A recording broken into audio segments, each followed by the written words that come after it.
historic racetrack.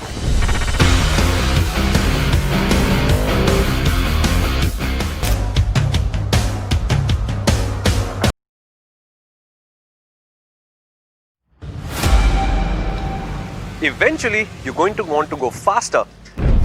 We never got the Japanese 600 except for the recently launched ZX6R. Then we had the 675 Daytona, which went out of production, and that left us with the 959 panigale. But maybe today those problems get solved because we are at the famous... This is an extremely important motorcycle for Ducati. Their middleweight sports bikes have always had a special place because they brought real, usable power and the traditionally excellent handling to the range. That's why the 959 exists, and now the V2 replaces it. So Panigale V2, well, the visual change is obvious. This fairing was obviously inspired by the V4. It's not the same fairing, it just looks like it.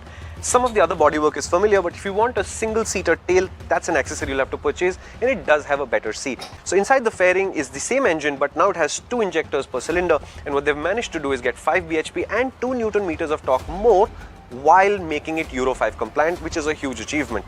They've also managed to tuck the exhaust under the engine, and the tip is now very close to the wheel. That's enabled by the new single-sided swing arm, but it looks definitely better and shows off the new wheels. The most important tweak is to the handling package. The frame is the same monocoque with everything bolted to the 90-degree V-twin. But the rear shock is 2 mm longer, it runs less preload, and at the front there's 2 mm less trail and a wee bit more weight on the front tire. What does that achieve? Well, time to put rubber down at this historic racetrack.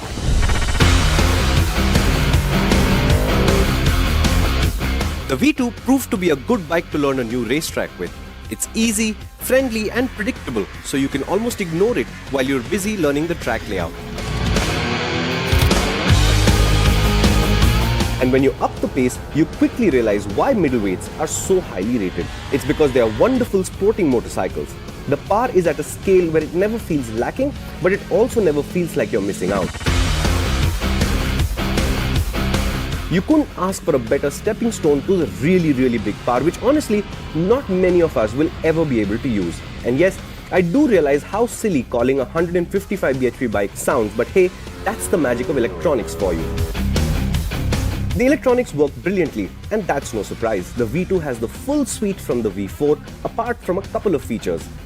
The IMU clearly knows what you're up to, because even once it started to rain, all that happened was that I felt jittery about the rain tires, and I haven't used those before. But down from race to sport mode, traction up from 4 to 7, and I found the confidence again very easily. Perhaps the only niggle I found on the V2, if at all, were the brakes. The Brembo M432s are wonderful, but we know now that sharper and harder brakes exist. At the racetrack, the lever felt a little too long, although the feedback and brake force were unquestionably excellent. Unfortunately, the rain also meant that our riding time got cut short. Terrible when you have such a sweet, capable motorcycle to learn one of the world's top racetracks with. Now, I'm super thrilled that the one problem I had with the 959 is completely gone. It's history. And that was, the 959 was an extremely physical motorcycle and you had to put in a lot of energy into riding it. The V2 is not like that at all, and you'd be amazed at how small the change is, because all they've done is kept the ergonomics triangle where it was, make it so much more responsive. And this new design allows a lot more stuff for your knees and your thighs to grip, so you do feel locked onto the motorcycle a little bit more. So, ultimate middleweight naked then? I really do think so. And now, of course, the Panigale V2.